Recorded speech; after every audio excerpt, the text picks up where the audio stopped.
ఏమంటే క్షమించుకోవటం కుటుంబాలలో ఉందా?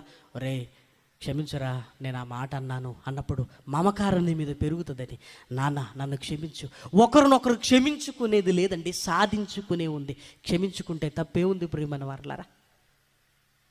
తప్పుగా మాట్లాడాను రా రోజు, క్షమించు. ఒక్క మాట మనుషులను దగ్గర చేస్తుంది. ఆ మాట మన నోటి గుండా రాదు. నీకు దూరం అవ్వారు అనుకుంటావు. ఏ రోజైనా నువ్వు దగ్గర అవ్వటానికి ప్రయత్నం చేసావా? నువ్వు ప్రయత్నం చేయి.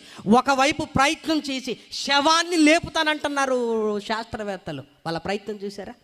నువ్వు బతికున్న వారిని దగ్గరికి చేసుకోలేకపోతున్నా. చేయి ప్రయత్నం. నీ ప్రేమను కురిపించు. తిట్టినా పడు, అయినా నీ ప్రేమను చూపించు. ఎంతకాలం అండి? ప్రేమను చూపించడం మొదలు పెడితే ఎదుటివాడు తట్టుకోలేడు, తెలుసా? తట్టుకోలేడు ఎదుటివాడు. కత్తికైనా గాయపరిచే గుణం ఉందేమో తప్ప నీ ప్రేమ